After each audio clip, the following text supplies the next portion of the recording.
Muy buenas tardes a todos y todas. Les damos la más cordial bienvenida al octavo coloquio de investigación y posgrado que organiza la Dirección de Investigación y Posgrado de la Universidad Nacional Rosario Castellanos. Mi nombre es Sony Solano y seré quien el día de hoy estará moderando la mesa titulada Economía Popular, Mercado Laboral y Alternativas Socioeconómicas en la Ciudad de México, la cual pertenece al programa de Maestría en Políticas Públicas e Interculturalidad. Esta mesa está conformada por dos docentes comentaristas a los cuales tengo el honor de presentar. Por un lado, nos acompaña el maestro Gabriel Vega Torres, quien es maestro y doctor en pedagogía por la Universidad Nacional Autónoma de México y actualmente es docente investigador en la Universidad Pedagógica Nacional. Sus campos de investigación se centran en la educación intercultural, la educación indígena, el currículum y los procesos formativos en poblaciones migrantes. Bienvenido, maestro, y muchas gracias por participar el día de hoy con nosotros. Asimismo, vamos a contar con la participación y los comentarios del maestro César Fernando Escudero Martínez, quien ha formado parte de rubros de la historia. Sus líneas de investigación son el uso y aprovechamiento de los recursos naturales, así como la equidad educativa. Actualmente también colabora en el diseño de un programa de alto impacto en la Ciudad de México. Gracias, maestro, por su participación hoy con nosotros. Y bueno, además de los comentaristas que ya les presenté, dentro de esta mesa se encuentran estudiantes que presentarán sus avances de trabajo terminal.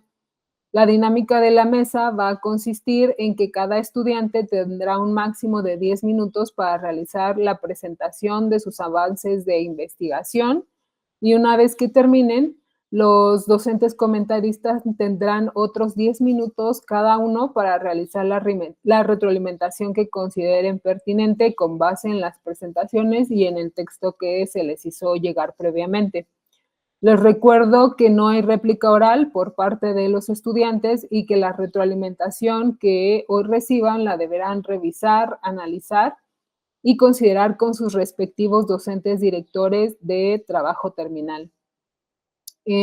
Así, damos inicio con la primera presentación a cargo del estudiante Gerson González García, que presentará su trabajo titulado Análisis de las características y tendencias del mercado laboral juvenil de la Ciudad de México del 2005 al 2020. Adelante, por favor, con tu presentación.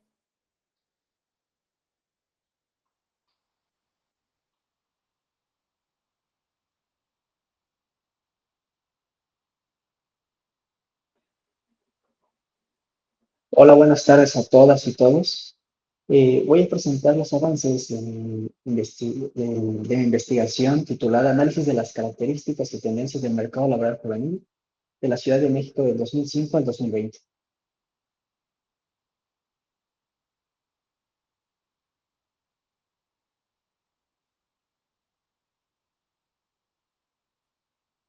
La investigación presenta características sociodemográficas y tendencias en el mercado laboral juvenil de 2005 al 2020, con base en microdatos del Instituto Nacional de Estadística y Geografía.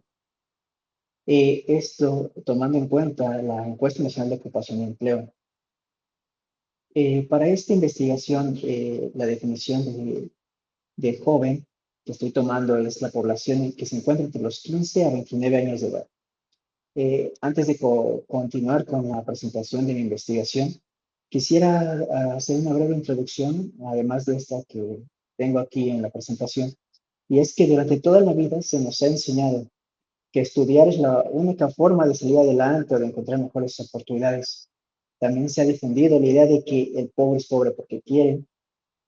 Pasamos entre 18 y 20 años estudiando para que al final darnos cuenta de que el mercado laboral, en la mayoría de los casos, es injusto y más con estas reformas laborales y todo lo que nos ha tocado vivir a nosotros ya como jóvenes.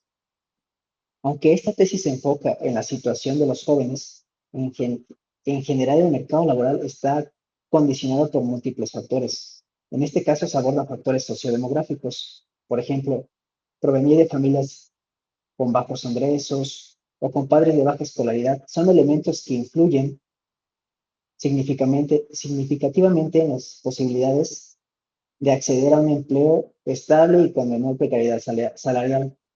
Además, seguramente a muchos de mis compañeros terminando la licenciatura, no encontraban empleo a falta de experiencia laboral, ¿no? Y es complicado adquirir experiencia laboral, pues no se trabaja.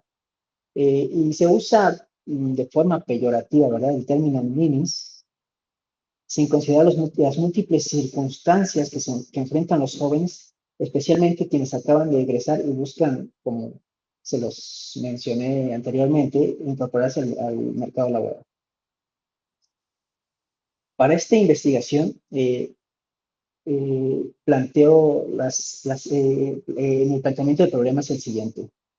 Los factores como el desempleo, vivir en una zona popular, falta de escolaridad, género, influyen en la posibilidad de ser o no empleados. Con relación a lo anterior, el autor Stockman dice lo siguiente: cuanto más jóvenes y menos educados, mayores son las tasas de desempleo, porque su capital humano, educación y experiencia acumulados, es menor. La pregunta central de investigación es: ¿cuáles son las características sociodemográficas de la juventud en la Ciudad de México en términos de género, edad, nacionalidad, profesión, situación laboral, nivel de educación y estado civil, según los datos de DNI del INEGI? La segunda pregunta central es: ¿cuáles son las tendencias del mercado laboral juvenil? Y como pregunta secundaria es: ¿cuáles son las características del mercado laboral de la Ciudad de México? Es decir, el ingreso, la formalidad, la informalidad, la forma de contratación y los efectos sociodemográficos.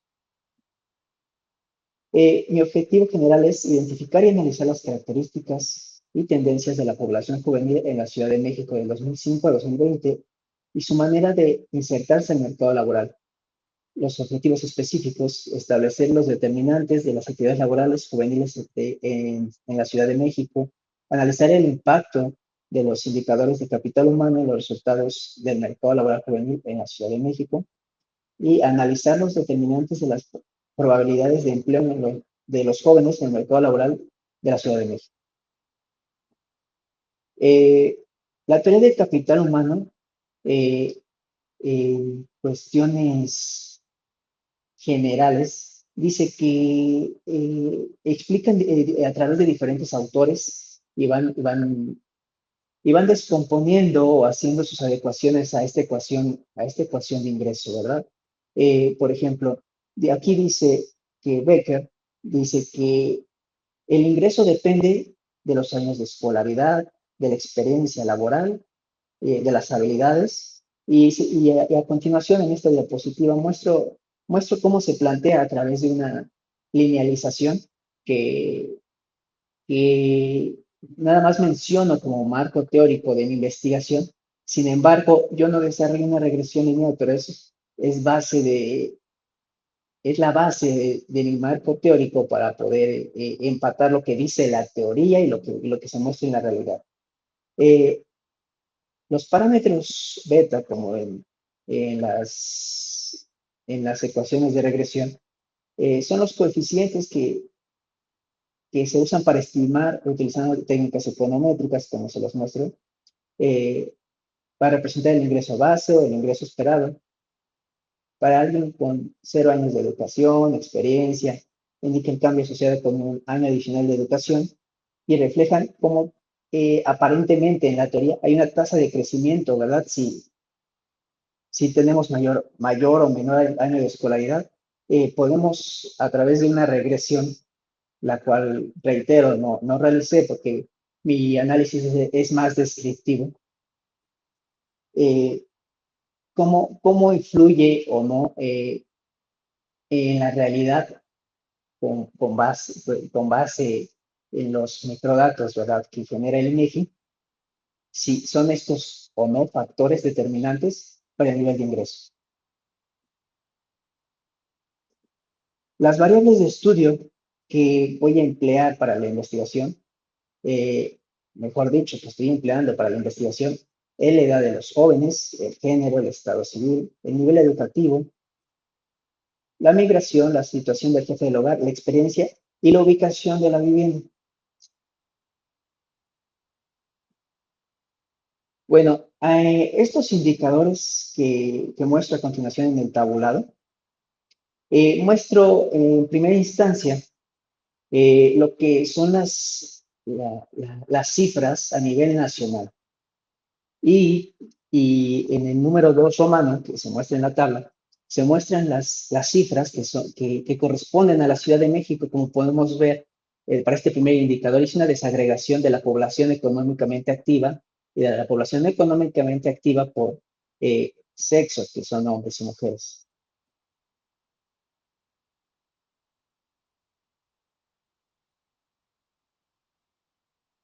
Eh, para, este, para este primer tabulado, podemos observar que los hombres constituyen la mayor parte de la PEA y las mujeres, en su mayoría, pertenecen a la población no económicamente activa, reflejando desigualdades estructurales en la participación laboral.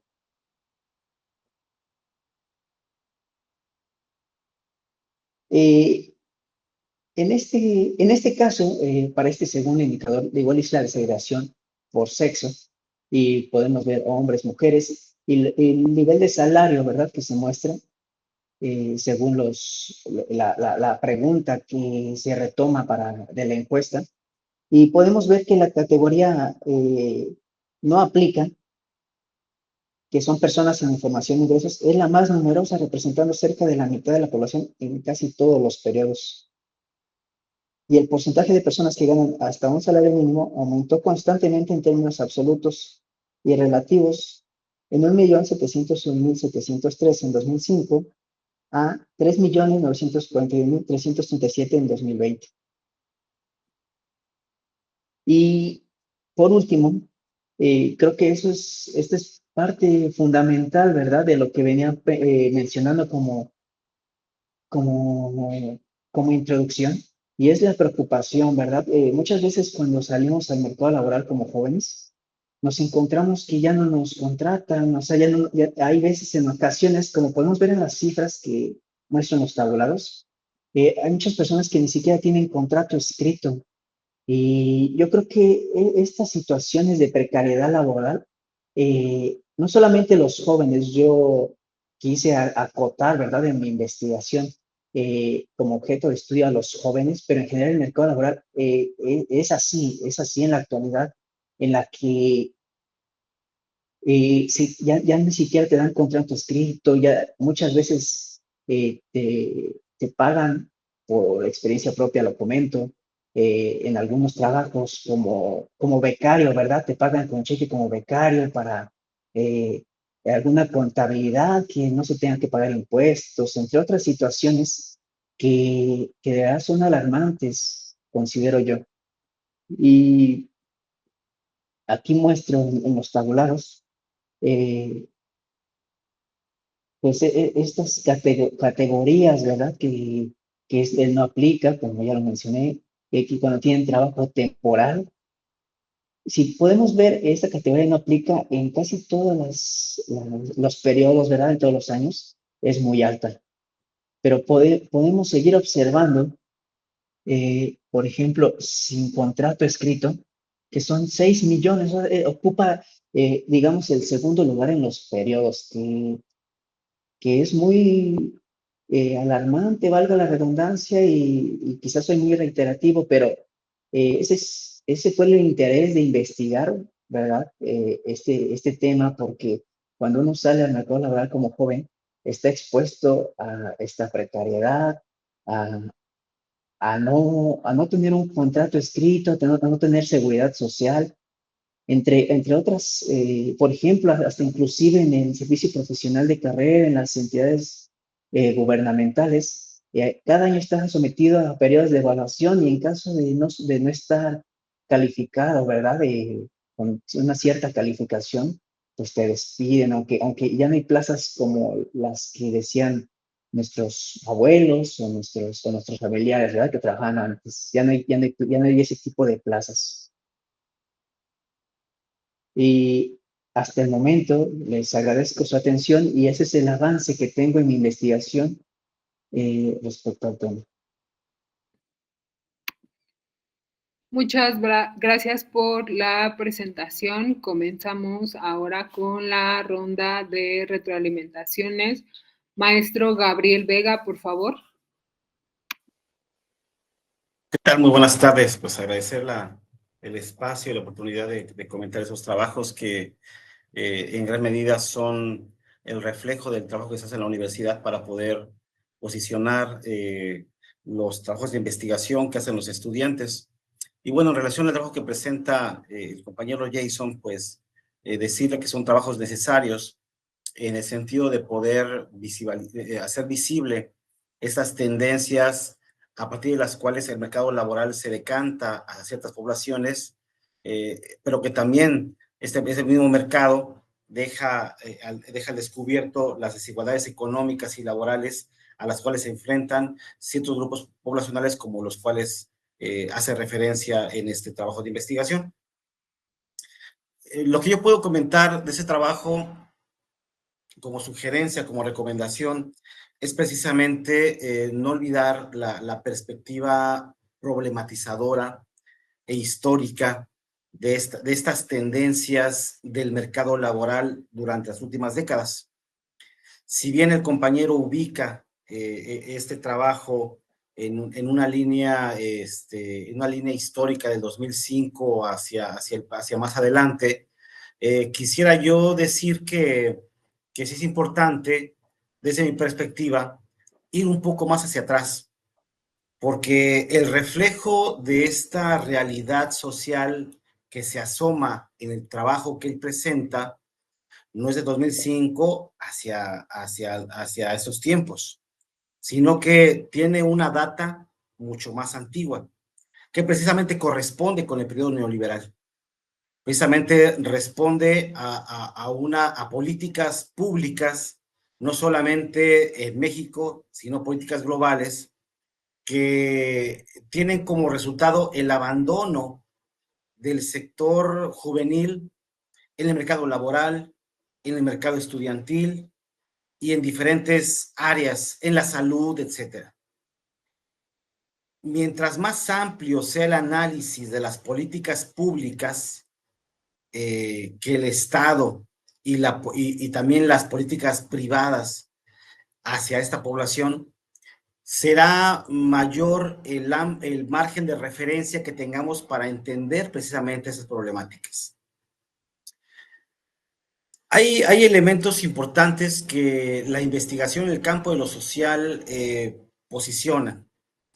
Y en ese sentido me refiero a la cuestión de la reflexión histórica de las problemáticas. Las problemáticas, los fenómenos sociales no aparecen de manera espontánea o de manera mágica, sino que tienen siempre un antecedente histórico, un antecedente que está marcado por coyunturas. Aquí la pregunta es, ¿qué tanto la coyuntura del proyecto neoliberal se inscribe como un momento en el cual, a partir de ese desarrollo del proyecto económico, político, cultural, neoliberal, se van desarrollando esas políticas del abandono laboral para la inserción de estos jóvenes al mercado económico?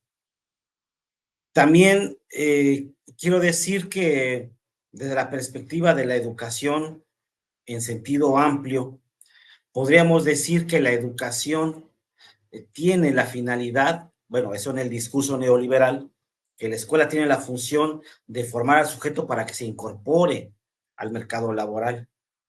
Pero es una posición neoliberal, una posición intelectual de estos intelectuales orgánicos que piensan que la escuela tiene esa finalidad, pero se abandona el sentido de que la escuela tiene otra función mucho más primordial, que es la de formar al sujeto para poder comprender una realidad social, un conocimiento y una crítica de la vida social y cotidiana y que la cuestión económica no es meramente la finalidad de la escuela. Si nosotros pensamos que la escuela tiene la finalidad de incorporar al sujeto a la vida económica, le estamos dando un argumento economicista a la función de la escuela, cuando debería ser un sentido pedagógico y no un sentido economicista. Entonces yo me quedo con esos dos elementos.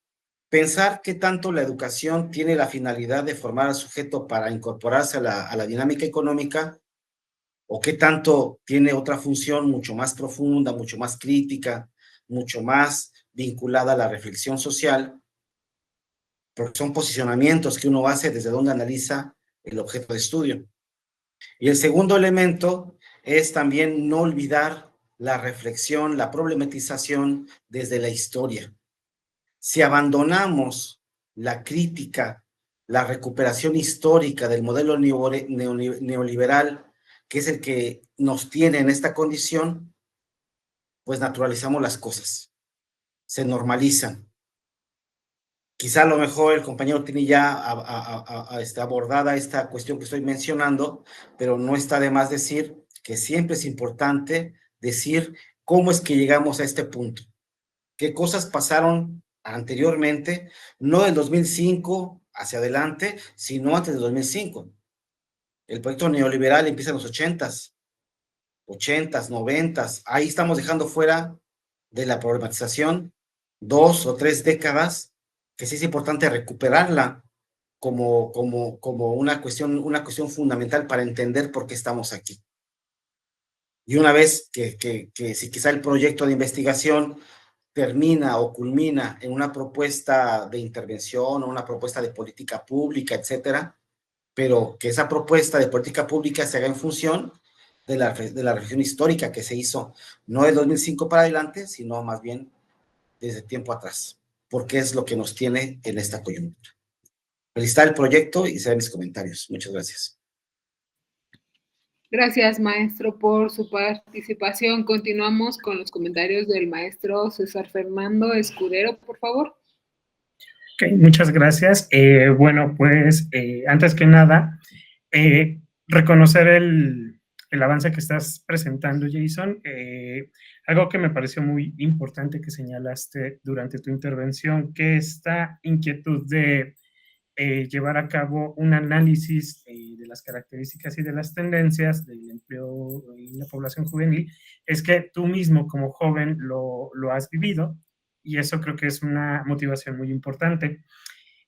Coincido con muchos de los planteamientos que ya te hizo el doctor Gabriel, pero igual, ahí me queda la duda de cuál es el motivo o qué es lo que identificas en este lapso que estás planteando de 2005 a 2020, como ya bien lo mencionó el maestro, el doctor Gabriel. Hay que entender el contexto histórico en el que se van desmontando todas esas conquistas de los derechos laborales que dejó el modelo anterior al neoliberalismo, y cómo esta dinámica socioeconómica tanto la hemos naturalizado en nuestro lenguaje como hemos ido cediendo a estas conquistas. Por ejemplo, muy acertado señalabas las condiciones laborales que se van presentando, sobre todo para los nuevos sectores que se van incorporando al mercado laboral, partiendo de la idea de que no todas las empresas, tanto en el ámbito público como privado, te dan ya un contrato definitivo, sino que muchas veces ya utilizan los mismos mecanismos que te otorga la ley para la contratación. Muchas veces es por proyecto y obra, muchas veces por contratos temporales, o aunque la ley ya no lo permita, en la realidad sí. Y esto va mermando la posibilidad del desarrollo de la persona. Se están vulnerando los derechos de las personas jóvenes, y es importante comenzar a analizar y llevarlo a la discusión pública cómo se puede revertir esta tendencia donde la precarización laboral está muy evidente, es muy marcada, los sueldos no siempre son los más altos y se va en esta parte de que se busca hacer competitivo al país y a la empresa, pero siempre sacrificando esos derechos laborales. Ahora, rescatando, tu propuesta me queda claro que tiene una relevancia social y política que sí es necesario, sobre todo en la Ciudad de México, comenzar a incidir en la política pública para llevar a cabo una reestructuración de cómo se va dando esa incorporación de la población juvenil a los distintos sectores productivos. Y bueno, también en esta parte del enfoque territorial y temporal que tomas, insisto, ¿cuáles son las motivaciones para que tú elijas en particular estos últimos 15 años? ¿Qué identificas tú que es necesario discutir para llevar a cabo ese análisis y buscar una transformación o revertir esas tendencias en cuanto al mercado laboral para los jóvenes? Ahora, me parece también muy enriquecedor que hagas uso de los microdatos del INEGI, sobre todo la encuesta nacional de ocupación y empleo. Sin embargo, yo creo que tendrías que ir considerando cómo los análisis o el levantamiento de estas encuestas se van transformando y cuáles serían los factores que estarías incluyendo, cuáles serían los factores que estarías excluyendo para, para llevar a cabo tu investigación. Ajá. Entonces, en general, insisto, el tema me parece muy enriquecedor y algo también que me gustaría incluir es que desafortunadamente en esta naturalización que ha tenido el lenguaje neoliberal, pues todo el sistema productivo, todo el sistema educativo se ha alineado a las necesidades de este modelo socioeconómico, incluyendo la educación, donde al final la educación ha sido despojada de ese elemento fundamental donde la persona tendría que comenzar a cuestionarse muchas cosas sobre su entorno, y lo que nos brinda la educación actualmente pues es solamente un mecanismo en el que el individuo cursa su trayectoria universitaria y es un mecanismo, insisto, para incorporarse al mercado laboral, de tal manera que en lo que se enfocan también las universidades hoy en día es en el desarrollo, por ejemplo, de las habilidades blandas y las habilidades duras, porque la narrativa también que se ha incorporado en el sector educativo es esta parte de qué es lo que se está buscando en el mercado laboral, y uno como joven, ustedes como jóvenes tienen que buscar satisfacer esas necesidades que tienen las empresas para poder ser contratados, pero finalmente la educación ya no está siendo en sí misma un mecanismo para la movilidad social. De hecho, en los últimos años este concepto de movilidad social, pues prácticamente es imposible, es muy difícil que una persona que esté en una situación de extrema pobreza pueda salir de esa situación aún con la educación universitaria. ¿Por qué? Porque hay otros factores estructurales que terminan excluyendo al individuo y no le permiten salir de esa trampa de la pobreza. Entonces, insisto, es pertinente tu propuesta y en general también los objetivos que planteas me parecen muy pertinentes, muy bien planteados. Tienes claridad en lo que quieres lograr, solamente hay que ir matizando algunos aspectos para que esta propuesta de investigación pueda transformarse al momento de su conclusión en una política pública que incida en la Ciudad de México. ¿Okay? Y bueno, de mi parte, eso sería mi participación. Muchas gracias, maestro, por sus comentarios. Continuamos con la segunda presentación. a cargo de Edwin Alberto Villagómez Ayala, que presentará su trabajo titulado Tianguis y Decolonialidad, un estudio del Tianguis de San Felipe de Jesús como forma de economía popular y su reconocimiento en las políticas públicas de la Ciudad de México 2018-2024. Adelante, por favor, con la presentación. Gracias. Buenas tardes a todos. ¿Me escuchan ahí? ¿Me escuchan? Se escucha un poco bajo, pero sí. Ok, voy a tratar de Ya. hablar un poquito más duro. Sí. Y transmitir.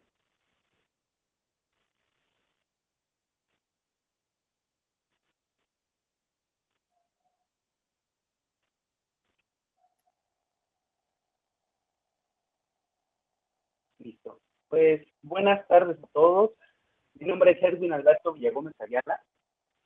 Les presento los avances de mi investigación titulada Tianguis y Decolonialidad. Ese trabajo forma parte de la maestría en políticas públicas e interculturalidad y el objetivo principal es analizar al Tianguis de San Felipe de Jesús como una forma de economía popular y su relación con las políticas públicas en la Ciudad de México entre el 2018 y el 2024. El Tianguis de San Felipe de Jesús, como un espacio emblemático, cada domingo más de 10,000 comerciantes toman las calles de la colonia viva del mismo nombre para construir colectivamente una economía viva. A pesar de su impacto económico, social y territorial, el tianguis ha sido sistemáticamente excluido de los programas de apoyo y reconocimiento institucional. Mi investigación es parte del supuesto de que no estamos frente a un problema de informalidad, sino ante una forma legítima de organización económica popular que merece ser entendida desde una perspectiva distinta, la perspectiva popular. Disculpa, Edwin, no estamos viendo el avance de tu presentación. Se quedó en la portada. ¿Podrías darle en presentar? Sí vemos la pantalla del PowerPoint, pero la opción de presentar, ya se movió la introducción. Y supongo que vas en esa tercera lámina. Sí, si gustas así, sí se puede ya leer la ¿La puedo información. mantener así? Sí, Perfecto.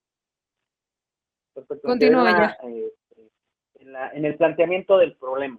Correcto. Bien, a lo largo de los últimos años, las políticas públicas locales han tratado de ordenar y controlar el comercio en la vía pública, pero sin generar un verdadero reconocimiento, lo que ha derivado en conflictos de estigmatización y falta de interlocución entre las autoridades y los tianguistas. La pregunta central de mi trabajo de investigación y que me guía es cómo reconocer al tianguis como un actor legítimo sin despojarlos de su autonomía ni imponerles lógicas externas que no corresponden con su realidad comunitaria. Es así que en los objetivos de la investigación me propuse como objetivo general analizar al tianguis de San Felipe como una expresión de economía popular y examinar cómo ha sido abordada desde las políticas públicas del 2018 al 2024. Para lograrlo, planteamos 3 objetivos junto con mis asesores de esta investigación. Primero, describir su estructura interna y la forma de organización. El segundo, identificar las políticas e instrumentos que lo han afectado. Y en tercero, reflexionar en torno a las teorías decoloniales, cómo sería una política pública que parte desde el territorio. El marco conceptual que construimos se apoya en 3 pilares fundamentales. El primero, la economía popular. Según Corazio, se basa en las redes de apoyo mutuo más que en el lucro individual. El segundo, la colonialidad del poder, planteada por Quijano, que nos ayuda a entender cómo ciertos saberes y prácticas de los tianguistas son prácticamente infravalorizadas. Y en tercer lugar, la interculturalidad crítica, que propone un diálogo entre diferentes racionalidades desde el respeto y la transformación mutua. El marco jurídico que basaré mi investigación, parte de la Constitución de la Ciudad de México, en sus artículos 15, 16 y 18, que reconoce el derecho a la ciudad y a la cultura de la economía popular. También revisé la Ley de Economía Social y Solidaria y la Ley de Derechos Culturales, así como los reglamentos delegacionales, en este caso la Gustavo Madero, y sobre comercio y vía pública. Sin embargo, encontré que en el marco legal sigue siendo fragmentado y muchas veces tiene un enfoque de recaudación en lugar de garantizar derechos colectivos. La metodología, el enfoque metodológico en el cual basé este trabajo de investigación es cualitativo y participativo con una mirada decolonial. He trabajado directamente con tianguistas a través de la cartografía social, ya pude hacer algunas entrevistas dentro del tianguis de la San Felipe de Jesús, para construir mapas que ubican dinámicas, los conflictos y quiénes son los actores, además de entrevistas semiestructuradas y revisión documental de las políticas entre el 2018 y 2024. El objetivo no es hablar sobre ellos, sino construir conocimiento sobre ellos. Los hallazgos importantes que he podido encontrar en este trabajo de investigación: existe una estructura organizada y sólida, con reglas internas y liderazgos fuertes dentro del tianguis, además de mecanismos de apoyo mutuo. Sin embargo, las políticas públicas no reconocen esas formas de enfrentar los criterios. Y también encontré que los tianguistas siempre están abiertos al diálogo institucional, pero lo ven muy alejado. El diálogo que se pueda suscitar a partir de las instituciones, y siempre es parten del respeto a las prácticas territoriales y comunitarias. Por último, la propuesta de intervención. Frente a esto propongo dentro de este tema de investigación la intervención basada en el reconocimiento, más no en el control. Urge establecer una mesa permanente de diálogo entre las autoridades y los tianguistas. Y segundo, se debe reformar los marcos normativos locales con enfoque intercultural y de economía popular. Y por tercero, promover programas que fortalezcan el tema organizativo y aprovechen los saberes del territorio, como la contabilidad colectiva o la gestión autogestionada de los servicios dentro del tianguis. Por último, el tianguis de San Felipe de Jesús, reconozco que es una forma viva de economía cultural y resistencia. No es un problema que hay que erradicar, sino más bien es una expresión de lo que se vive todos los días en la Ciudad de México. Y esta investigación, como punto final, busca abrir un diálogo sobre cómo podemos o pueden construir las autoridades un diálogo permanente para construir políticas públicas más sensibles, justas y que de verdad tengan una interculturalidad entre ellos. Muchísimas gracias por su atención. Estoy al pendiente de sus comentarios. Gracias. Gracias por la presentación y continuamos con la ronda de comentarios. Doctor Gabriel Vega, por favor. Muchas gracias. Igual felicitar el trabajo que se presenta. Como los anteriores, pues igualmente también abonan precisamente el trabajo de Edwin a poder pensar situaciones o fenómenos que se presentan, por lo menos en la Ciudad de México, donde ciertos segmentos de la población se enfrentan a dinámicas económicas que transgreden de alguna manera la lógica impuesta desde una visión hegemónica de la economía.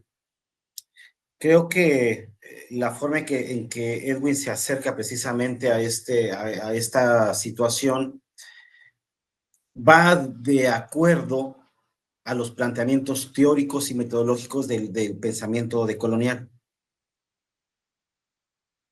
No estamos dando aquí clase, obviamente, pero obviamente él sabe que la decolonialidad aborda precisamente a poder decir que las formas occidentales de ver la vida, de pensar la economía, la educación, hegemónicamente se han impuesto desde la modernidad Sin embargo, ha habido ejercicios desde una autonomía de la economía para poder decir que hay otras formas de hacer economía popular. Y el ejemplo concreto que él plantea es esta cuestión de la economía desde este tianguis de San Felipe, que es conocido en la Ciudad de México, y que nos damos cuenta precisamente de cómo la gente, a partir de estas prácticas de la economía popular, va generando una epistemología propia de la economía. Una epistemología de la economía fuera de los grandes esquemas de la economía universitaria o la economía académica o la economía pensada desde las instituciones globales como el Banco Mundial, como el Fondo Monetario Internacional, sino ese pensamiento epistémico que surge precisamente de gente que no es precisamente economista, pero que piensa la economía en función de su propia realidad.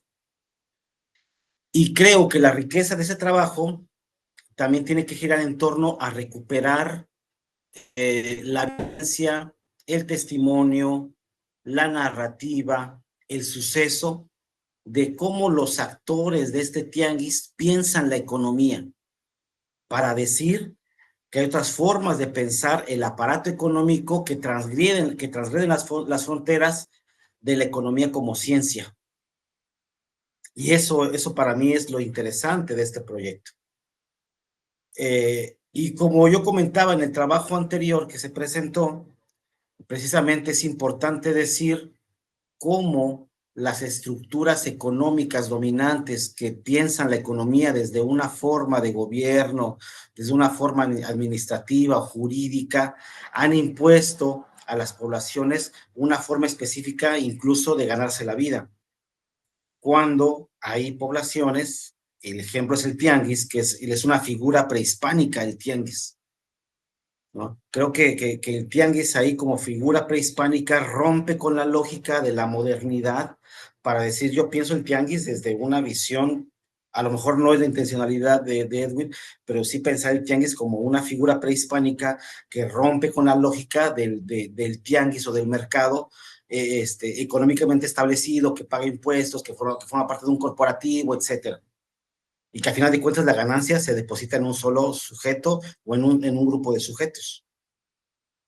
Cómo el ejercicio o la práctica económica de este tianguis satisface las necesidades económicas de muchas familias y también satisface las necesidades de la gente que consume en ese tianguis y que no va a comprar a Walmart, que no va a comprar a Soriana, que no va a comprar a un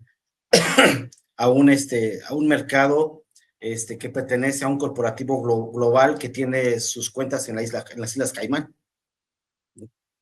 Entonces creo que sería importante que se fundamentara un poquito más, no estoy diciendo que no esté fundamentado, pero sí hacer alusión en el trabajo de que se responde a una visión de la economía desde otro locus, diría Miñolo. Seguramente ha leído a Miñolo Edwin, y sabrá que cuando decimos el locus de enunciación, es que estamos hablando de la economía desde ese lugar, de la San Felipe, que forma parte de la delegación Iztapalapa, y que mucha gente del Estado de México y de la Ciudad de México viene con y la economía se moviliza con otras intencionalidades.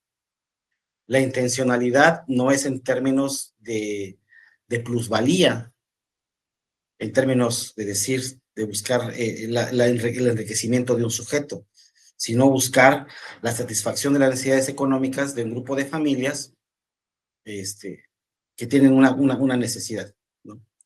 Entonces yo me quedaría con esta parte, con esta parte del comentario, decir que se fundamente desde la narrativa. Como cuestión metodológica, también la decolonialidad apuesta a que las metodologías no hablen desde el investigador. El yo pienso, el yo creo, el yo traduzco, el yo pienso que me dijo esto. No, las metodologías decoloniales, metodologías horizontales, metodologías indisciplinadas, también hablan de cómo el investigador habla desde la coautoría. y desde recuperar la narrativa de los que forman parte de la creación de este conocimiento, porque esta investigación que propone él tiene la finalidad de crear conocimiento, pero conocimiento colectivo, no desde el autor. Los tianguistas, la gente que participa ahí son parte de la investigación y también forman parte de la creación de conocimiento como un producto social. Y tenemos que tener congruencia, tanto teóricamente como metodológicamente, y en ese sentido la narrativa y el testimonio del sujeto que participa en la investigación debe estar presente en el trabajo. No solamente la voz del investigador, sino la gente que participa en estos productos. Ese era mi comentario. Muchas gracias. Gracias, maestro. Continuamos con los comentarios del maestro César Fernando, por favor. Gracias. Bueno, Edwin, reconocer el trabajo que has hecho en esta propuesta y bueno, complementando.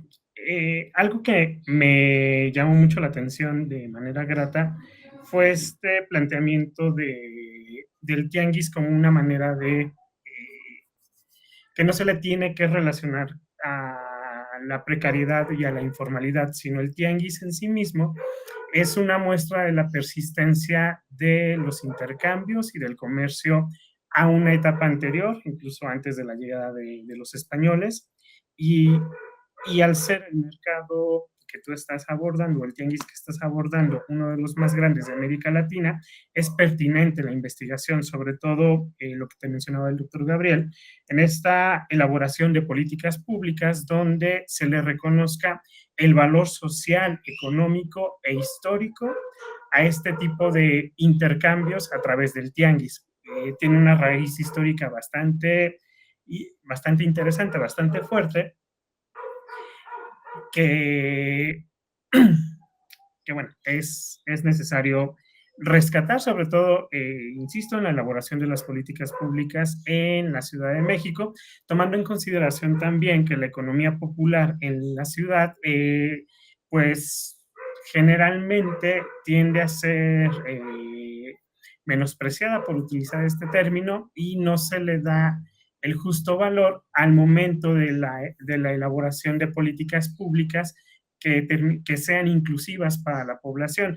Estamos en el entendido de que la manera en cómo entendemos las dinámicas económicas es el intercambio a través de este mercado ya netamente capitalista, donde, como lo mencionaba el doctor Gabriel, pues ya las compras se realizan no en un tianguis necesariamente para muchos sectores, sino en tiendas de autoservicio que pertenecen a personas morales, y comienzan a menospreciarse la persistencia, insisto, de los tianguis. Y bueno, a mí me parece que entre las fortalezas que encuentro en la explicación que nos brindaste y en el texto que tuve oportunidad de leer antes de esta sesión, pues tienes un enfoque cualitativo participativo que lo logras justificar. Me parece que el uso de las herramientas, tales como las entrevistas, la cartografía social, que ya me queda claro que lo estás trabajando, el recorrido, el conocimiento en sí mismo de las dinámicas, fortalecen esta propuesta que nos estás haciendo. Y lo que yo te pediría que con miras a fortalecer tu trabajo es que nos expliques o nos especifiques cómo es que tú vas a elaborar esta muestra, cuáles son los criterios de selección que vas a tomar, es decir, de cuál es el universo de tianguistas a los cuales vas a entrevistar, cuáles son los criterios que utilizaste para esta selección, el tema de la diversidad, el tema de género, cómo lo vas a plantear, también comenzar a discutir, a definir si vas a elegir alguna edad en particular o no. También hacer este análisis de qué políticas públicas se han implementado en estos últimos años para entender también cuáles son los criterios que están utilizando al momento del diseño de de estas políticas y cuáles fueron sus justificaciones. Y bueno, entonces también yo te sugeriría agregar un enfoque de género que tal vez no es fundamental, pero sí podría ser valioso que tú vayas incluyendo cuál es el rol que tienen las mujeres en el tianguis y cómo éstas pueden beneficiarse o no de las políticas públicas. Entonces, en general, lo que tú nos presentas me parece que es un proyecto sólido. Me agrada también que tú ya comiences a dialogar con diversos autores y eso nos da como resultado que nos presentes un trabajo o una propuesta con una base conceptual sólida, con un enfoque metodológico que hace ver que es una propuesta viable y, bueno, pues en general esos serían mis aportes y mis comentarios a tu trabajo, Edwin. Muchas gracias, maestro, por sus comentarios. Continuamos con la presentación del estudiante Óscar Alejandro Pantoja Tinoco, quien nos va a presentar su trabajo titulado Comuni. Adelante, Óscar, por favor. Estuvo re bueno. Ya se alcanza a ver ahí Sí. Pero permítanme ver cómo le bajo aquí. ¿Por qué?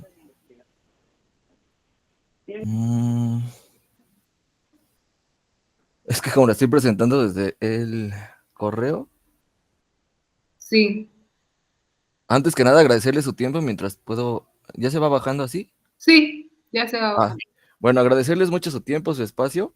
Es para mí un gusto. Ya tan solo con lo que he escuchado hasta ahora, estoy aprendiendo mucho y sé que tengo mucho aún que mejorar. Pero pues es parte de nuestra universidad que nos ha dado muchas cosas. Bueno, les comienzo a contar un poco de lo que es Comuni. Comuni es un espacio que se creó hace un poco más de 3 años. Yo llevo trabajando acá 2 años, pues que empezó la carrera para poder realizar el proyecto en el cual estoy trabajando. Primero comencé trabajando desde otro aspecto, o más bien tenía como otro tipo de forma en la cual yo quería titularme, pero pues la doctora con la que estoy trabajando me dijo que era más indicado que me enfocara pues a trabajar con ella, que es la que creó esta empresa, y que pues se me facilitaría mucho más, ¿no? Pues les comienzo a contar. A lo largo del lanzamiento de nuestro proyecto nos fuimos adentrando en el mundo del turismo comunitario y rural en la zona centro del país, incluyendo la Ciudad de México, San Luis Potosí y Teotihuacán, inspirados en hacer a Comuni una empresa de turismo auténtico que respeta la cultura local, protege el entorno y genera en las comunidades un impacto real, explorando cómo desde una actividad podemos generar una herramienta para el progreso socioeconómico de la ruralidad mexicana, que quizá aquí pues les tengo mucho que aprender al maestro y seguramente me va a decir, ¿no? Por lo que he escuchado hasta ahora. ¿Qué es Comuni y por qué confían en nosotros? Comuni es una plataforma integral para digitalizar el turismo rural y comunitario en México, integrando servicios de marketing digital, web con motor de reservas, consultoría personalizada y una academia turística. Esta visión nos ha elevado a ser reconocidos por instituciones nacionales e internacionales como uno de los proyectos más innovadores del sector. Nos respaldan desde gobierno nacional, municipal. Ya estoy trabajando, de hecho, con la Sectur, generar un convenio en el cual nos sigan apoyando. Estamos trabajando con el gobierno de algunos municipios del estado de Hidalgo. Nos apoya Santander, con el cual hemos ganado premios, universidades en Barcelona, y hemos ganado pues algunos otros premios en otros países. Como les menciono, ya se ha estado trabajando desde hace 3 años en este proyecto. Algunos de nuestros logros son acuerdos con primeros proveedores, es decir, ya tenemos clientes con los que estamos trabajando, más de 600 viajeros en lista de espera esperando el lanzamiento. Apenas el mes pasado se lanzó el proyecto como B, se llama Beta, proyecto Beta, en lo cual pues se le tienen que hacer aún muchas modificaciones, ¿no? Desde la manera pues en la que las personas entran a la página. Ahorita les voy a mostrar nuestra página de la empresa, todas nuestras redes sociales. También estamos incubados en la Universidad de Barcelona y respaldados por la Secretaría de Relaciones Exteriores de México. Actualmente somos 8 personas las que estamos trabajando y hemos sido ganadores del premio Fundación SET en 2024 al mejor proyecto emprendedor español, seleccionados en 2024 por Banco Santander. Dentro de las 20, de 3,000, quedamos en los 20 primeros de proyectos de toda Latinoamérica, y por Tourism Innovation Summit de 40, o sea, de 400, somos la número 40 de startups en todo el mundo. En Comuni colaboramos con gobiernos y organismos públicos para digitalizar negocios turísticos, profesionalizar prestadores y consolidar destinos emergentes. Servicios para gobiernos, pues les damos el servicio, como les comento, a ciertos gobiernos municipales y ya estatales. Queremos hacerlo a nivel nacional y posteriormente a nivel internacional, pero les digitalizamos grupos de prestadores, diseños de rutas y productos turísticos, capacitación a promotores y operadores, diagnósticos y desarrollo de marca de destino, campañas para posicionar regiones y destinos. Enfoque a nuestro valor diferencial es que nos enfocamos también especializando un turismo comunitario, tecnología propia sin dependencias externas, experiencia en campo con comunidades reales y acompañamiento desde diagnóstico hasta implementación. Es decir, nosotros capacitamos sin querer cambiar, por ejemplo, la perspectiva que tienen las comunidades rurales, los ejidatarios. Ahorita les voy a mostrar fotos de cómo ya llevamos pues ciertas capacitaciones, y además de ciertas capacitaciones, pues ahí mismo los escuchamos, vemos qué necesidades tienes y de qué manera los podemos ayudar, pero sin querer modificarles pues la manera en la que ellos trabajan, o sea, simplemente dándoles más herramientas para que ellos puedan desarrollar este trabajo y ponerlos a competir contra a lo mejor otras empresas u otros lugares turísticos que ya lo tienen, o sea, porque no estamos innovando desde ese aspecto. Ya hay, en nuestro país ya hay muchas aplicaciones que lo manejan, pero nosotros les damos como este aspecto más humano de acercarnos a las personas y de poder realmente hacer que su emprendimiento crezca. Nuestra investigación partió de la premisa de que si bien el turismo auténtico y las experiencias de este ramo ya existen en la zona y a lo largo del país, estas carecen de visibilidad y acceso a las plataformas justas de digitalización para el turismo rural y comunitario en las zonas antes mencionadas. Esta justificación se fundamenta en años de investigación con comunidades de Hidalgo de la mano de los gobiernos municipales y del gobierno estatal, lo que ha confirmado el potencial del turismo en la reducción de la pobreza y el aumento de la mejora de la calidad de vida de los lugares en los que se trabaja. Nuestra empresa está comprometida con la excelencia y la búsqueda de estar a la vanguardia, por lo que estamos en la búsqueda de obtención de datos mediante metodologías cuantitativas, pero ante todo de cualitativas. A través de este enfoque buscamos comprender a profundidad las experiencias, percepciones y necesidades tanto de los proveedores de los servicios de turismo real como de los visitantes, así como el impacto real de esta iniciativa en las comunidades, lo cual es esencial para generar una verdadera transformación.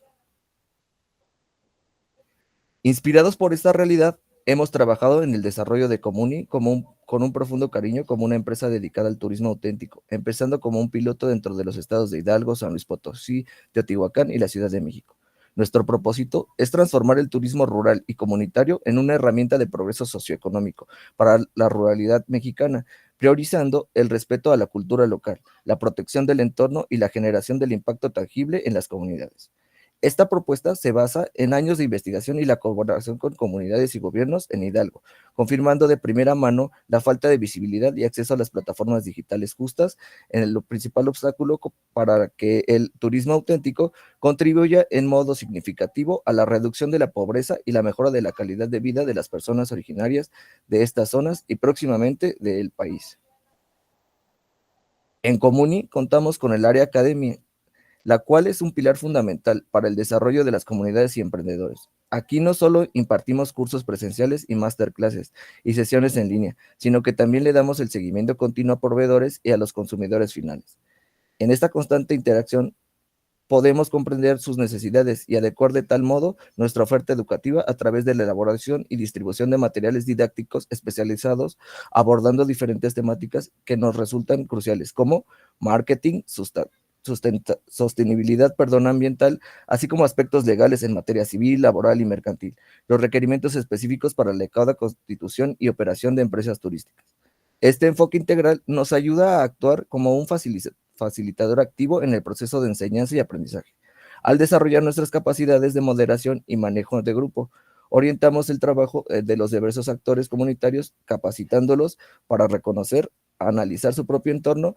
Este proceso culmina con la capacidad de realizar una cartografía social, lo que nos está permitiendo generar una propuesta real de intervención pública consensuada.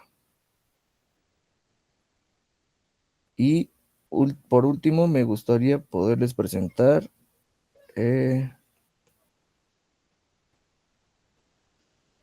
nuestras redes sociales, donde, por ejemplo, aquí ya interactúan las personas con nosotros, nos dicen como qué está bien, qué no está tan bien.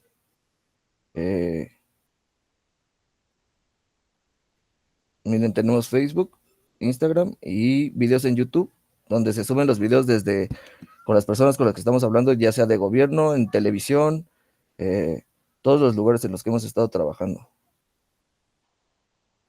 Con los ejidatarios, como les menciono, no salieron las últimas fotos, pero sí hemos estado trabajando con los ejidatarios.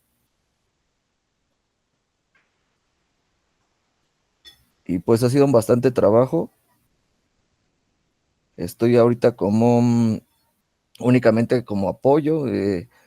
Mi labor ahí es trabajo en el área legal y trabajo en la academia. O sea, nosotros somos los que hacemos todo esto de hacer los materiales que se necesitan para poder impartir las clases. Damos también las masterclasses y pues estamos en contacto directo con tanto proveedores como con las personas que van a obtener el producto final.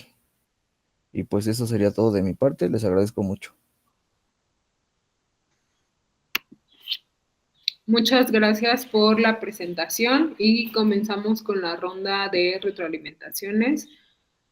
Maestro Gabriel Vega, por favor. ¿Qué tal? Pues nuevamente felicitar también a Oscar por ese trabajo que hace en torno a Comuni, que pues también obedece a un proyecto, según lo entiendo, que trata de posicionar el turismo desde otro sentido, desde otro lugar, y buscando también de alguna manera que otras poblaciones se vinculen con aquello que pueden beneficiarse también de una cuestión turística, lejos de una visión empresarial corporativa. Mi comentario va en el sentido de que me hubiera gustado un poquito más escuchar una cuestión problematizadora en torno a el porqué de la propuesta. Escuché lo que ofrecen, escuché los productos que Comuni realiza, los municipios en los cuales trabaja, etcétera. Pero espero que no suene ofensivo, más bien lo estoy como una cuestión como de vender un producto, ¿no? Es decir, qué es lo que ofrecemos y a ver si te convence mi producto. Más bien me hubiera gustado conocer desde la parte problematizadora el porqué de ese producto que ofreces. ¿Cuál es la reflexión crítica que haces del turismo comunitario? ¿Desde qué referentes teóricos lo abordas? ¿Desde qué perspectiva metodológica construyes tu proyecto? Más bien como un proyecto de investigación, no como un producto que estuvieras tú ofreciendo a alguien, ¿no? Entonces me quedé con ese sabor de querer escuchar de dónde surge el proyecto, qué lo fundamenta, quién lo propone, qué otras experiencias ha habido en otros lados y desde dónde se fundamentan, qué noción tienes tú del papel de las comunidades en relación al turismo, la cuestión del territorio, la identidad, la cultura, las lenguas, porque eso es la política pública vinculada con la interculturalidad y eso creo que me hace falta escuchar, ¿sí? Te digo, me quedo más con esta cuestión de saber en qué consiste el proyecto como producto, que atiende a varias comunidades y a varios proyectos turísticos, pero creo que es importante dentro de esta maestría en políticas públicas e interculturalidad, la cuestión de la reflexión, ¿sí?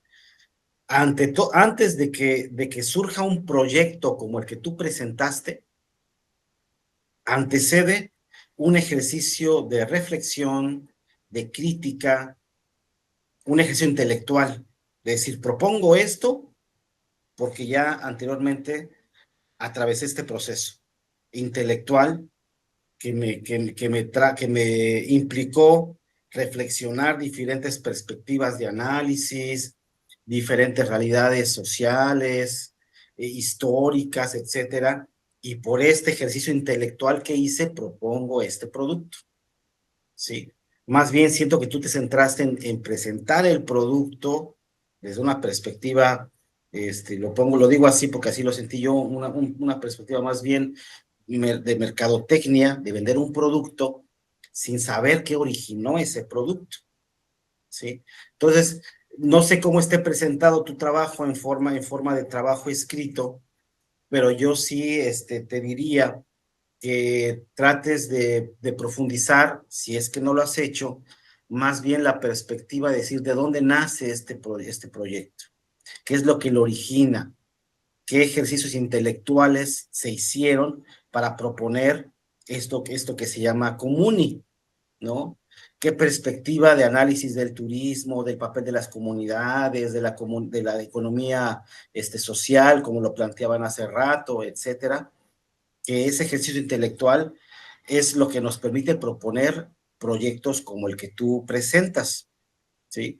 Porque pareciera ser que el producto común y como tú lo planteas aparece como como un acto de magia. ¡Chin! Ahí está. ¡Tarán! Y ahí está el producto. Sí, aquí está el producto, lo presentas bien y me queda claro en qué consiste, quiénes participan, qué apoyos, etcétera, en qué comunidades, pero me hace falta conocer cómo llegaste a este producto, ¿sí? Y una maestría y una tesis de maestría, pues también tiene en primer término un proceso de elaboración intelectual o de reflexión sobre un objeto de estudio. ¿Cuál es el objeto de estudio? ¿Sí? Ahí yo no veo un objeto de estudio, más bien veo un producto, ¿sí? Entonces, si fortaleces esta cuestión analítica, creo que le dará sentido a eso que tú ofreces, ¿sale? Creo que sería mi comentario, digo, o posiblemente tú ya lo tienes en el documento y te centraste más en presentar el proyecto. Si es que no lo has hecho, dale su espacio a la reflexión intelectual, al trabajo analítico del por qué llegamos a este producto, ¿vale? Sería mi participación y nuevamente felicitarte. Gracias. Gracias, doctor. Gracias, maestro. Continuamos con los comentarios del maestro César Escudero, por favor. Hola, Oscar, buenas tardes. Igual me uno a las felicitaciones de la propuesta que nos acabas de presentar. Y a mí también, desde el momento que leí el texto y ahora que escuché tu intervención, me surgen muchas dudas. Parto de la idea. El turismo actualmente vive una situación bastante preocupante para las comunidades. Estamos hablando de este turismo masivo donde sobre todo las redes sociales han influido para buscar ciertas experiencias. En algunos casos, en México, se me ocurre el caso de la ciudad de Oaxaca, se me fue la playa. Bueno, en el caso de Oaxaca, donde hay un proceso bastante particular que algunos le comienzan a llamar la turistificación, donde al final ciertos destinos turísticos del país se convierten más en el pretexto ideal para los turistas de llegar y comprobar lo que previamente vieron en redes sociales y lo que termina siendo, o el impacto que termina teniendo en las comunidades, que las comunidades comienzan a ser desplazadas, se tienen que cambiar muchos hábitos para satisfacer a la población, a los turistas, haciendo a un lado a la población local.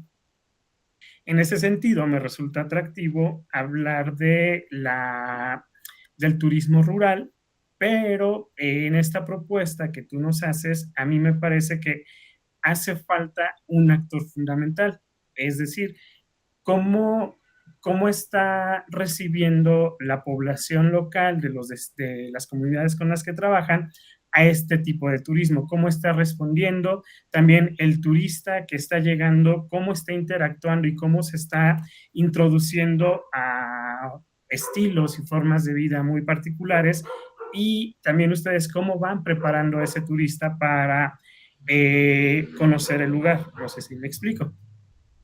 También coincido, hace falta mucho la discusión teórico-conceptual de bajo qué conceptos están construyendo ustedes este proyecto, que coincido con el doctor Gabriel, es más, yo también lo percibí más como la presentación de un producto, más que como esa discusión de qué los llevó a ello, bajo qué consigna partieron, cuáles fueron las motivaciones que tuvieron. Si bien entiendo que están respaldados por instituciones y por entidades gubernamentales, es importante también que ustedes le den el justo valor a las comunidades con las cuales están trabajando. Entonces, la propuesta como una empresa es necesaria, partiendo de esta idea que ya mencioné, donde el turismo termina siendo un turismo depredador, donde pues termina perjudicando a la población que les recibe más que beneficiándoles, pero sí comenzar igual tal vez desde la academia, comenzar a discutir cómo se van gestando este tipo de proyectos en beneficio de la comunidad, partiendo de las necesidades de la comunidad, y tal vez comenzar a discutir o plantear el turismo rural desde la decolonialidad, si esto ustedes llegan a considerar que es posible o no. Entonces, esa sería mi participación y mis comentarios para tu proyecto, Oscar. Muchas gracias, doctor. Gracias por los comentarios y continuamos con Michelle Alejandra Cruz Paredes, quien va a cerrar la mesa y va a presentar su trabajo titulado Los efectos de la falta de oportunidades laborales en los adultos de tercera edad sin carrera profesional de la Ciudad de México. Adelante, Michelle, con tu participación, por favor. Muchas gracias.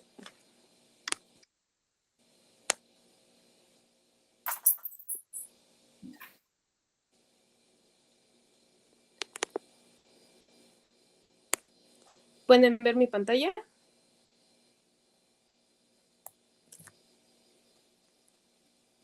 ¿Se puede ver? Sí, vemos la presentación. Ok. Y las deposiciones. Bueno, buenas tardes a todos. Yo soy Michelle Alejandra. Mi tema es sobre los efectos de la falta de oportunidades laborales en los adultos de tercera edad sin carrera profesional de la Ciudad de México. Mi línea de investigación es la educación, ciudadanía y colectividades en la maestría de políticas públicas e interculturalidad. Principalmente, la Ciudad de México es una de las ciudades más grandes del mundo, enfrenta problemáticas sociales. Dentro de estas es este tema precisamente, que es un problema que creo yo que merece una atención especial porque a medida que la población envejece, es fundamental comprender estos efectos negativos de esta situación porque puede tener una calidad de vida y un bienestar distinto a este grupo de personas. De asimismo, se ha presentado la falta de empleos en mayoría de adultos mayores entre 65 a 70 años de edad, de acuerdo con la OMS, y de acuerdo con la autora Guadalupe Araujo, menciona que se considera como adulto mayor cualquier persona que sea más de 60 o 65 años, y cito que fue en 2019. Este grupo demográfico pues a menudo se encuentra en esta situación vulnerable, enfrentando barreras significativas como encontrar trabajo, mantener una calidad de vida digna, y pues la gran mayoría trabajan de oficios de empacadores, parqueros, jardineros, albañiles y o cerillitos. Entonces esta problemática causa consecuencias graves para esta seguridad financiera, especialmente en la jubilación. Dentro del planteamiento del problema es que, de acuerdo con datos del INEGI, para 2020, aproximadamente el 12% de la población total de la Ciudad de México tenía 60 años o más, y se espera que esta cifra continúe aumentando en las próximas décadas. Entonces, este incremento plantea desafíos significativos en términos de este bienestar social y económico, y considerando esto mismo es más crítico porque afecta en distintos aspectos, desde económico, social, cultural, inclusive de salud, tanto físico como emocional, por esta misma competencia laboral caracterizada por este mercado que es saturado y exigente, e inclusive por este entorno competitivo, porque afecta de manera significativa tanto a los adultos mayores como al sector juvenil. Entonces, a pesar de que es diferente, también los jóvenes enfrentan estas problemáticas por esto mismo de acceder a los empleos de calidad de una manera más delimitada, por la falta de experiencia, precariedad laboral, educación académica, capacitaciones. Entonces, a pesar de estas diferencias de las trayectorias y estos contextos, tanto adultos mayores y como jóvenes se enfrentan desafíos comunes que limitan este acceso a los empleos de calidad, considerando que pues el empleo formal resulta complicado para un joven, las barreras se intensifican significativamente para aquellos que carecen de esta formación profesional y enfrenten estas condiciones asociadas al envejecimiento. Dentro del marco teórico es que estos datos son alerta, ya que voy a citar a este autor que se llama Butler. Él menciona que el edadismo está relacionado con la forma de tener este entendimiento de la vejez y envejecimiento con estas relaciones intergeneracionales y cómo estas perpetúan los estereotipos e ideas preconcebidas sobre las personas mayores, que de igual manera limita de este modo la comprensión de esta diversidad. De igual manera, con otro autor que se llama Laszlo, menciona que la tercera edad es una construcción social que no está completamente determinada por factores biológicos o psicológicos. Se propone la posibilidad de distinguir estas 4 etapas del ciclo de vida. Y aquí menciono otro dato del Instituto Nacional de las Personas Adultas Mayores, subrayando que las condiciones laborales precarias que enfrentan estos adultos evidencia un sistema de pensiones un poco más debilitado, y con este contexto, dentro de los objetivos particulares, es que se pueda identificar estas barreras que enfrentan a los adultos de tercera edad sin carrera profesional en la Ciudad de México para acceder a estas oportunidades laborales, investigando y analizando estas políticas públicas actuales relacionadas con el empleo para los adultos mayores. De igual manera, identificar los principales obstáculos, discriminaciones que pueden enfrentar estas personas, y también conocer el impacto social, emocional de la exclusión laboral, y por último entender las consecuencias económicas, sociales y emocionales de este mismo grupo. Dentro de la pregunta de investigación se modificó hace un año aproximadamente, que son las mismas que entregué en el resumen de hace unas semanas. Es cuáles son las consecuencias económicas, sociales y emocionales de la exclusión laboral en la vida de los adultos mayores. Y mi objetivo general es explorar y comprender las consecuencias integrales que se incluyen las económicas, sociales y emocionales dentro de este mismo sector. Dentro del estado de arte lo presento de esta manera para ser más breve. Aquí lo acomodé por títulos, los autores que lo mencionan e ideas principales. Entonces lo dejo en un momento ahí para que lo puedan ver. Continúo. Dentro de mi hipótesis es que la exclusión laboral de adultos mayores sin carrera profesional es que conduce a una disminución significativa en estos ingresos económicos, aumentando el riesgo de aislamiento social y deterioro emocional debido a la discriminación percibida en el mercado laboral. De igual forma, se elaboró aquí por capítulos junto con mi asesor, que es mi director, es sobre un análisis histórico y estructural, especialmente por el capítulo de exclusión laboral y precariedad, el neoliberalismo y su ruptura del sistema de pensiones, otro capítulo que es el segundo, que son las políticas públicas y estos programas sociales, cómo han contribuido, qué logros han tenido, qué limitaciones también hay, desde el sexenio de Fox, Calderón, Peña Nieto y López Obrador. También aquí lo elaboré en tabla para que pueda ser más visible de explicar también. Dentro de mi justificación es que esta problemática tiene efectos negativos tanto a nivel económico como emocional. De igual manera, lo fundamental e importante que es abordar el problema para conocer mediante estas distintas perspectivas para poder comprender mejor este tema. De igual manera, promover la inclusión laboral de este grupo, reconociendo el valor y potencial inclusivo en la sociedad y que al hacerlo no solo van a beneficiarles a ellos individualmente, sino que también fomentará una sociedad inclusive más inclusiva por el tema también de la interculturalidad ahí, en la que todas las generaciones podrán participar y disfrutar una vida más plena. Por otra parte, en contribución al impacto económico por esta falta de empleo a este grupo, muchos de ellos dependen de ingresos para cubrir las necesidades básicas, desde vivienda, alimentación y atención médica, y cómo esta ausencia de oportunidades laborales adecuadas puede dejar a estas personas en una situación de vulnerabilidad económica, afectando pues directamente. Y dentro del aspecto social, de la exclusión, el trabajo no solo para ellos proporciona estos ingresos, sino que también hace un sentido de pertenencia y de conexión social. Entonces, estas personas pueden experimentar sentimientos de inutilidad, falta de propósito, no poder participar activamente. Y otro punto como la salud y bienestar, como la falta de estas actividades, tiene el que el mantenerse no activo físicamente proporciona esto una estructura diaria y un propósito que pueda contribuir a este mismo bienestar e inclusive puede aumentar el riesgo de enfermedades crónicas, inclusive de depresión, ansiedad a este grupo. Dentro de las metodologías es conocer cómo la falta de las oportunidades laborales afecta esta calidad de vida y cómo esto incluye investigar cómo es esta exclusión en su impacto en el bienestar económico, en salud física y mental y en esta participación social. De igual manera, entender cómo perciben y experimentan los adultos mayores, el explorar estas experiencias de búsqueda de empleo, las estrategias que utilizan para enfrentar las barreras laborales y sus sentimientos de inclusión o exclusión en la sociedad. Y por último, aprender qué intervenciones políticas y programas específicos pueden ser más efectivos para mejorar estas oportunidades.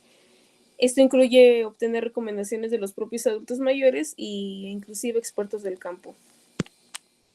Dentro de la recolección de datos, serán por encuestas para identificar barreras principales que enfrentan los adultos mayores, e inclusive preguntas sobre discriminación por edad, falta de habilidades técnicas, problemas de salud, acceso a programas de capacitación, las entrevistas que es para comprender más cómo se perciben, cómo experimentan estas situaciones, tanto laboral y social, sus experiencias, estrategias para enfrentar estas barreras laborales, sentimientos de inclusión y exclusión.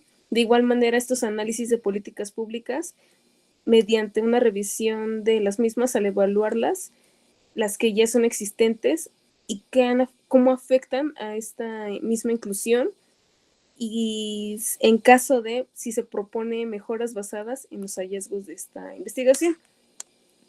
Dentro de mis anexos son las guías de entrevista, que incluye preguntas sobre sus ocupaciones, emociones, percepciones de los programas, las barreras para el empleo.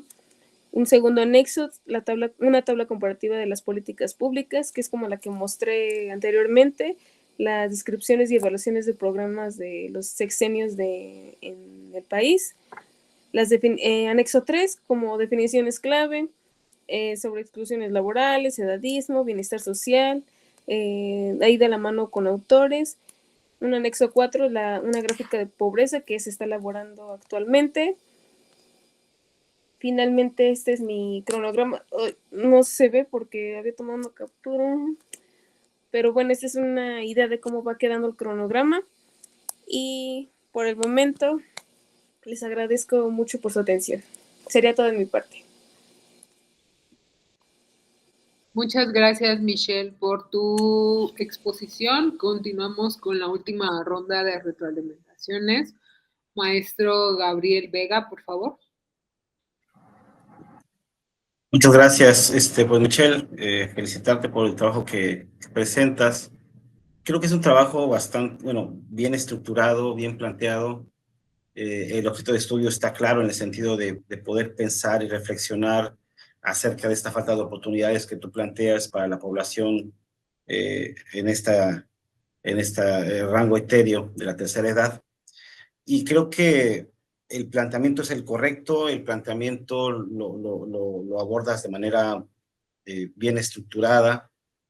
Y creo que la riqueza de tu trabajo también radica en algo que en particular he comentado en esta sesión con algunos compañeros, que el objeto de estudio, más allá de proponer algunas estrategias o propuestas de intervención o de política pública, etcétera, si no se problematiza de manera amplia, en tu caso el objeto de estudio que es la incorporación de esta población de tercera edad a la economía y la falta de oportunidades, pues queda vacío si no se reflexiona en torno a ello. Y creo que haces bien en poder ofrecer este aspecto en el sentido de que las políticas también neoliberales, en cierta manera han cosificado al sujeto, volviéndolo un sujeto reemplazable. Cuando uno llega a cierto rango de edad, fácilmente se incorpora uno del mercado laboral y para poder ingresar, pues no hay las mismas facilidades que cuando uno anda en una edad mucho más juvenil, 20, 30, 40, a partir de cierto rango de edad, mismo mercado te impide el ingreso, ¿no? Creo que también como una recomendación teórica de análisis, pudieras tú también buscar en Bauman, esta idea de Bauman de la sociedad líquida, en el sentido de la desechabilidad de las relaciones sociales, el tiempo como un elemento que estorba y el poder pensar en cómo la misma dinámica económica vuelve a los hombres, me refiero a la especie humana, como un sujeto también reemplazable, nos habla de esa liquidez de la sociedad. Y Bauman, él es un fuerte crítico a este modelo económico que tenemos actualmente, y nos habla precisamente de cómo las relaciones sociales, incluso los vínculos que establecemos entre personas son líquidos y son fácilmente reemplazables por alguien que tiene la capacidad, por alguien que tiene un rango de edad mucho más juvenil, o incluso pensando en el amor. Vamos a tener un texto de El amor en los tiempos líquidos, como también buscamos satisfacer las relaciones emocionales con alguien más que nos ofrece algo que la otra persona no nos puede dar. En la cuestión del trabajo, pues también decir cómo esta misma dinámica económica, esta misma dinámica del mercado laboral, vuelve a sujeto un elemento líquido, un elemento que fácilmente se puede reemplazar por alguien más que va a aceptar el trabajo aunque las condiciones laborales sean paupérrimas, ¿no? Pues creo que siempre es importante lo que tú haces en el sentido de reflexionar desde alguna postura, desde una dimensión de análisis, cómo es que la población de la tercera edad padece estas cuestiones de discriminación en el mercado laboral.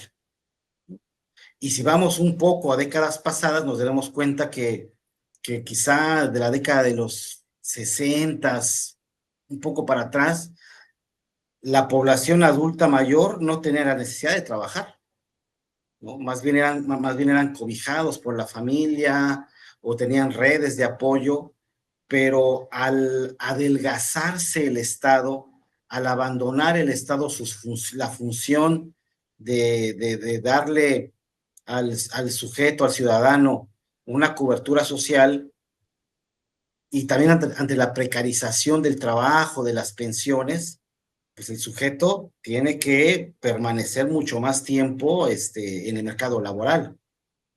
Veamos ahora el caso de las leyes del trabajo. ¿Hasta qué edad nos podemos jubilar? ¿Qué implicaciones tiene también la reforma a la ley de las pensiones, de las afores? Ya no es el Estado el que también aporta a la pensión, sino uno tiene que trabajar y ir juntando nuestro dinero en una afore privada para que después el dinero que juntemos se nos dé en una pensión. Es hora también de una cuestión de la precarización del sujeto. ¿Qué rol juega también en esta precarización del mercado laboral en la gente de la tercera edad? Los programas sociales. ¿Por qué la gente sigue trabajando a pesar de tener programa social? ¿Qué tanto satisfaces esas necesidades? ¿O es solamente ponerle un parche ahí a una fuga que no se va a poder solventar? ¿Qué sé yo? Son diferentes ejes de análisis que puedes tú involucrar en tu proyecto de investigación. Tampoco se trata de meterle todo lo que uno te vaya diciendo, sino que son perspectivas de análisis que uno va descubriendo en tu narrativa. Y creo finalmente, con esto termino, diciendo nuevamente que la riqueza de tu trabajo es la estructura, el planteamiento, el abordaje, la problematización.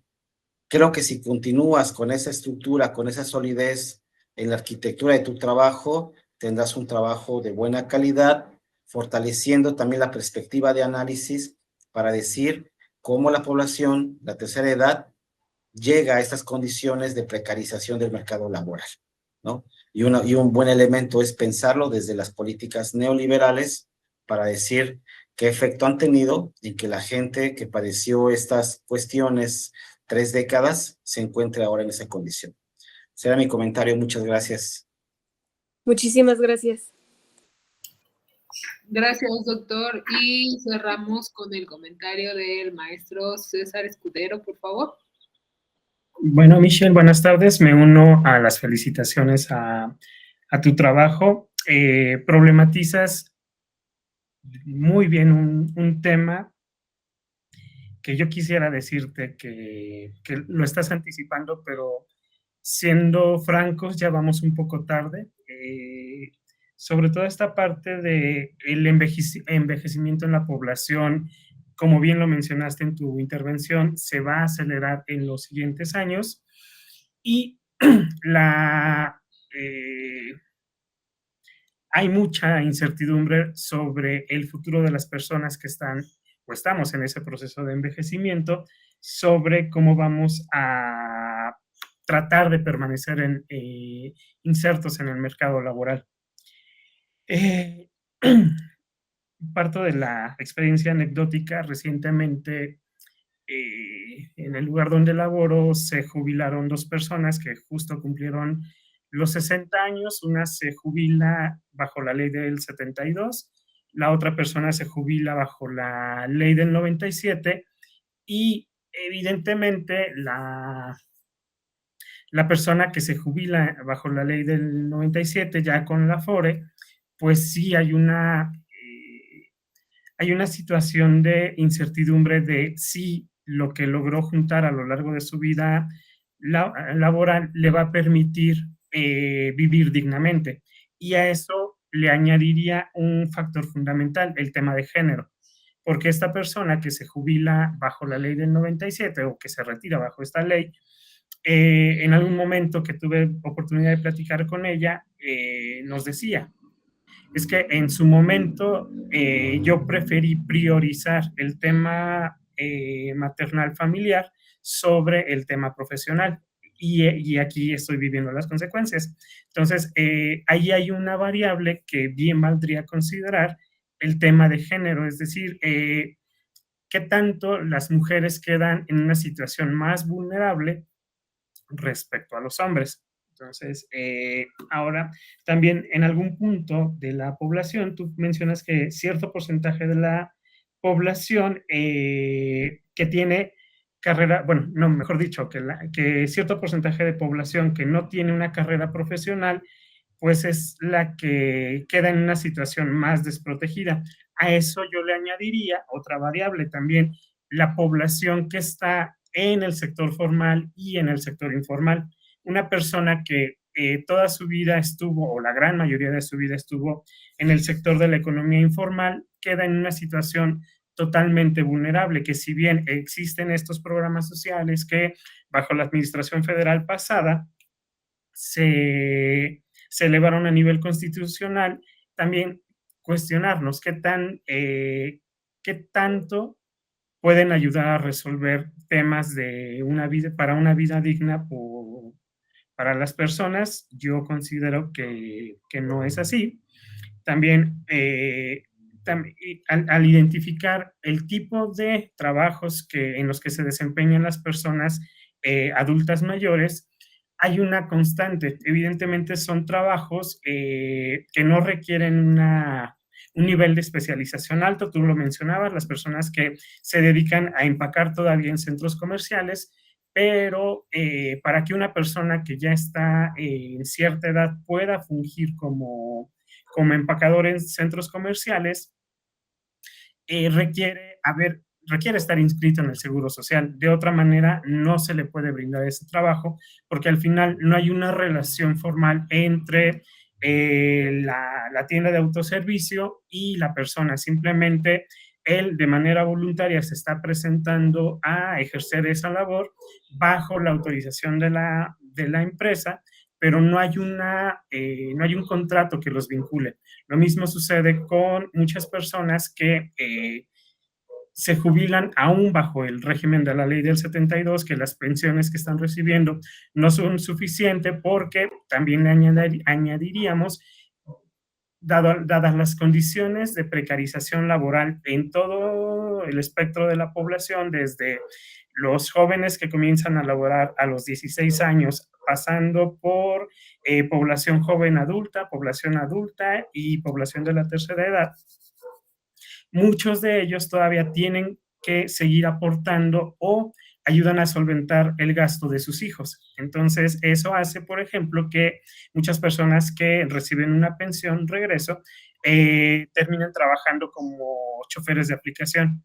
Lo mismo sucede, bueno, salvo las reformas que se están discutiendo, de generar, de reconocer una relación formal entre las empresas de aplicación y el conductor de aplicación. Pero como tal, muchos no lo están aceptando porque también eso les implica pagar ciertos impuestos. Entonces, lo que la población está buscando es generar estos ingresos por la situación de vulnerabilidad en la que quedan o en la que se encuentra su familia. Y bueno, entonces reconocer que logras identificar con claridad una problemática que va a ir en aumento, ya lo mencioné, en los siguientes años. La discriminación por edad, la precariedad laboral y la falta de oportunidades a la que se está enfrentando esta población mayor a los 60, 65 años. También haces mención de manera puntual de la ausencia o la ineficacia de las políticas públicas actuales, que en la Ciudad de México se necesita actuar lo antes posible para lograr prevenir que en la medida en que la población continúe envejeciendo, la situación de precariedad sea mayor, también considerando la posible no viabilidad de las pensiones que está otorgando el gobierno federal. Lo que sugeriría es también comenzar con la cita de las fuentes oficiales, como es la CONAPO, el INEGI, la propia Secretaría del Trabajo y Previsión Social, tal vez dar una revisión a los últimos registros de la Coneval, para identificar cómo estaba la situación hace unos años y cómo, con el diagnóstico que tú estás realizando, cómo ha cambiado. Insisto, también explorar la posibilidad de incluir en tu trabajo cómo estas dinámicas terminan afectando o terminan repercutiendo en la exclusión laboral de la población femenina, que suele ser esta edad donde se intensifica esa exclusión por razones de género. Entonces, yo sugeriría que lo fueras explorando junto con tu asesor la posibilidad de incluir esta variable. Y bueno, pues de mi parte sería todo. No me queda más que felicitarte. Tenía mucha expectativa de lo que nos ibas a presentar y me agradó lo que escuché de tu parte, Michelle. Muchísimas gracias a ambos por su retroalimentación. Muchas gracias. Agradecemos la presentación de los 4 estudiantes, así como la participación de los comentaristas y su asistencia a este 8º coloquio de investigación del posgrado de la Universidad Nacional Rosario Castellanos, en la cual se están presentando 450 trabajos de estudiantes en 113 mesas diferentes que serán retroalimentadas por 125 expertos académicos de diversas instituciones de educación superior, tanto nacionales como extranjeras, a lo largo de la semana. Les reitero nuestro agradecimiento y les deseamos una excelente tarde. Otro modo de ser humano y libre, otro modo de ser. Muchas gracias a todos por su participación.